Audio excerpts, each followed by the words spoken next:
चल गई। ले भी मित्रों, बारिश में नहाने का मजा, बारिश में नहाने का मजा पता नहीं आखिरी है ये बारिश, पता नहीं और भी पड़ेगी, पर मजा लो बारिश का नहाने में। सिर पे खास हो रही हो, थोड़ा फुंसी हो गात पे, जैसे घमोरी वगैरह सब ठीक हो जाती है बारिश से नहाने से, बारिश के पानी में। साबुन तेल कुछ ना लगाएं, बस अकेला पानी की बारिश में नहाएं। इससे जो है घमोरियाँ जो होती हैं और सिर में जो सिकरी हो जाती है उससे सब साफ हो जाता है भाई। बारिश में ना नहाने से एक तो जैसे हाथ में ना घमोरी हो जाती है जिसे घाम बोलते हैं हम, और सिर में जो सिकरी हो जाती है, उस वजह से बारिश के पानी में नहाना बहुत बढ़िया रहता है। अच्छे से नहाना चाहिए, अच्छे से पूरा शरीर जो है बारिश के पानी में गिल्ला होना चाहिए, जैसे मैं कर रहा हूँ। देखो अच्छे ध्यान से, इससे क्या है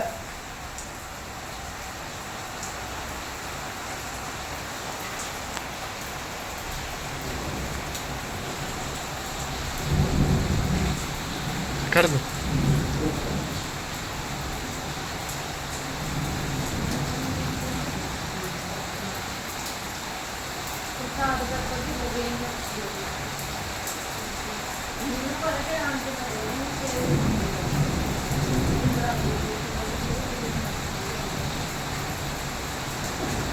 हम जो है घमोरी की दवाई लेते हैं ना, उससे ठीक नहीं होता भाई।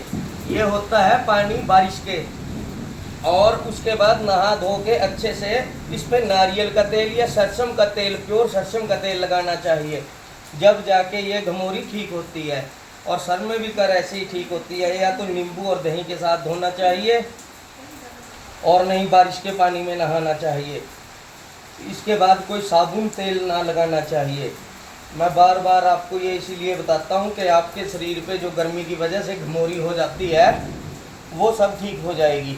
देखो मेरी पीठ पे बहुत हो रखी है, ऐसे पीठ पे है ये दाने जैसे है, ये देखो, ये सब ना अच्छे से ठीक हो जाएंगे बारिश के पानी से।